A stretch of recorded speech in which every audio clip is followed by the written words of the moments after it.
আসসালামু আলাইকুম দর্শক, এই মুহূর্তে বাংলাদেশকে কেন্দ্র করে সবচেয়ে স্পর্শকাতর আলোচনার বিষয় যেটি তা হচ্ছে জাতিসংঘ এবং যুক্তরাষ্ট্রের দাবি অনুযায়ী মিয়ানমারের রাখাইনের উদ্দেশ্যে কথিত মানবিক করিডোর দেওয়ার যে ইস্যুটি, এবং এই ইস্যুতে মিথ্যা আসলে কে বলছেন সেই প্রশ্ন এখন এই মুহূর্তে উঠে এসেছে। আমাদের পররাষ্ট্র উপদেষ্টা জনাব তৌহিদ হোসেন নাকি প্রধান উপদেষ্টা প্রেস সচিব মিস্টার শফিকুল আলম? এবং এই যে কথিত মানবিক করিডোর, এই করিডোর নিয়ে মানুষের মধ্যে যে তীব্র সন্দেহ এবং আশঙ্কার সৃষ্টি হয়েছে তাও মূলত কাজ করছে সরকারের বিভিন্ন পর্যায়ে রহস্যজনক কর্মকাণ্ড, যার সবশেষ উদাহরণ মিস্টার শফিকুল আলমের বক্তব্য।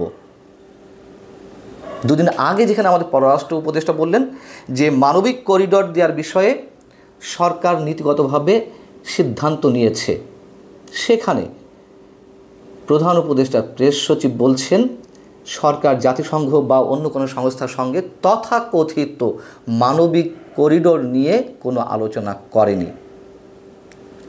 বার্তা সংস্থা ইউএনবিকে তিনি একটি সাক্ষাৎকার দিয়েছেন, সেখানে তিনি বলছেন এখনও রাখাইনে মানবিক সহায়তা পাঠানোর বিষয়ে কোনো সিদ্ধান্ত নেওয়া হয়নি। আমরা সংশ্লিষ্ট পক্ষগুলোর সঙ্গে যোগাযোগ রাখছি, যথাসময়ে এই বিষয়ে দেশের প্রাসঙ্গিক স্টেক হোল্ডারদের সঙ্গে আলোচনা করা হবে। ইউএনবির এই সাক্ষাৎকারটি তিনি আবার তার নিজের ফেসবুক পেজে আপলোড করেছেন। বেশ ভালো কথা। অথচ আমাদের পররাষ্ট্র উপদেষ্টা গত 2 দিন আগে সচিবালয়ের সাংবাদিকদের প্রশ্নের জবাবে কী বলেছিলেন তার বক্তব্যটুকু আবারও হুবহু আপনাদের সামনে তুলে ধরছি, একটু মনে করিয়ে দেওয়ার চেষ্টা করছি। তিনি বলছেন যে এতটুকু আপনাদেরকে বলতে পারি, নীতিগতভাবে আমরা এতে সম্মত, কারণ এটি একটি হিউম্যানিটেরিয়ান প্যাসেজ, মানবিক সহায়তা সরবরাহের পণ্য সেখান দিয়ে যাবে, কিন্তু আমাদের কিছু শর্ত রয়েছে, সেই বিস্তারিততে আমি যাচ্ছি না। সেই শর্তাবলী যদি পালিত হয় আমরা অবশ্যই জাতিসংঘের তত্ত্বাবধানে সহযোগিতা করব। এই শর্তের বিষয়টি নিয়েই প্রশ্ন তুলেছিলাম যে গোপন সেই শর্তগুলো কী। বর্তমান অন্তর্বর্তী সরকারকে দীর্ঘস্থায়ী মেয়াদে টিকে রাখার সাপোর্ট যুক্তরাষ্ট্র করে যাবে, সেজন্যই আমরা শর্তগুলো ডিসক্লোজ করার দাবি জানাচ্ছিলাম। যাই হোক, এখন তাহলে আমরা কার কথা বিশ্বাস করব? প্রথমত আমি পররাষ্ট্র উপদেষ্টা তৌহিদ হোসেনকে আমি যতটুকু ব্যক্তিগতভাবে চিনি এবং জানি, তাতে নিশ্চয়ই এটি সবারই কথা যে এই বিষয়ে কথা বলার মতন সবচেয়ে বেশি কনসার্ন ব্যক্তি পররাষ্ট্র উপদেষ্টা নিজে, এবং যিনি এই বিষয়ে যথাযথভাবে তথ্য তুলে ধরতে পারেন। দ্বিতীয়ত তিনি নিজেই একজন অভিজ্ঞ কূটনীতিক এবং সাবেক পররাষ্ট্র সচিব। তৃতীয়ত তিনি কথা বলেন খুব মেপে এবং মার্জিতভাবে, এবং রিয়েলিটির মধ্য থেকে তিনি কথা বলার চেষ্টা করেন।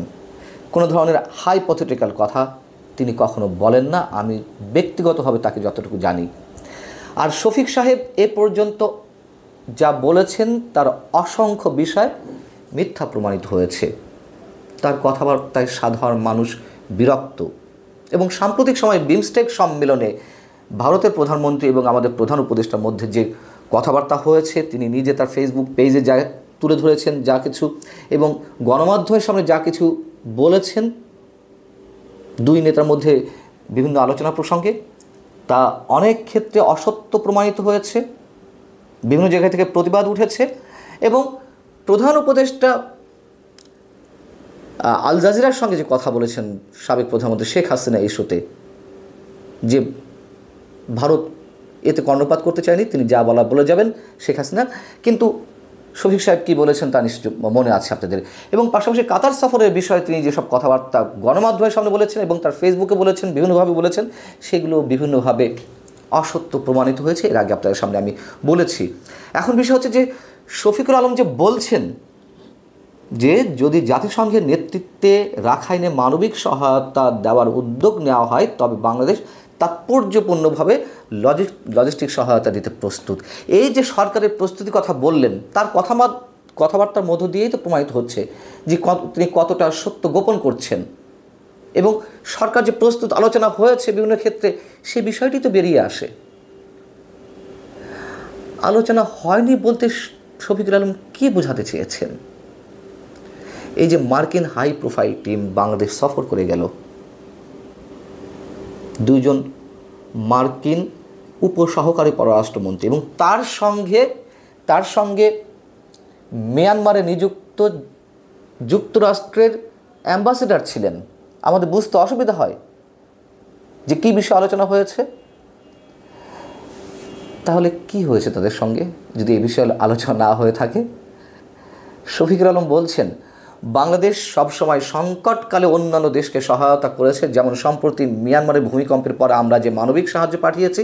আমরা এই বিষয়ে উদ্বিগ্ন যে রাখাইনে মানবিক দুর্দশা অব্যাহত থাকলে তা বাংলাদেশে নতুন করে বাস্তুচ্যুত মানুষের রোহিঙ্গাদের ঢল নামার কারণ হতে পারে, যা আমরা আর বহন করতে পারবো না। এই জায়গাটাতে সবচেয়ে বড় কথা হচ্ছে মিয়ানমারে ভূমিকম্পে ত্রাণ পাঠানো আর রাখাইনের উদ্দেশ্যে কথিত মানবিক করিডর দেওয়া, এটা নিশ্চয়ই এক কথা নয়। আর বাংলাদেশে আবারও বাস্তুচ্যুত রোহিঙ্গার ঢল নামবে। ঢল তো সারা বছর নামছে। গত এক বছরে 1,13,000 রোহিঙ্গা বাংলাদেশে প্রবেশ করেছে। ঠেকানো যাচ্ছে না কেন? এবং এই অজুহাতটি দিয়েই তো করিডোর দেওয়ার চিন্তাভাবনা করছে সরকার, এটিকে ঢাল হিসেবে নিয়ে। এবং তার বিনিময়ে সরকার কী পেতে চাইছে এর আগে নানানভাবে আপনাদের বোঝানোর চেষ্টা করেছে। তিনি বলছেন যে এই ধরনের কিছু হলে স্টেক হোল্ডারদের সঙ্গে আলোচনা করা হবে। স্টেক হোল্ডার বলতে তিনি কাদের বোঝাচ্ছেন স্পষ্ট করে বলতে হবে। সাধারণ মানুষের সবচেয়ে বড় স্টেক হোল্ডার এবং অবশ্যই রাজনৈতিক দলগুলো, তাদের সঙ্গে কোনো আলোচনা ছাড়াই সরকার অনেক দূর এগিয়েছে, এটি নানানভাবে জানা যাচ্ছে।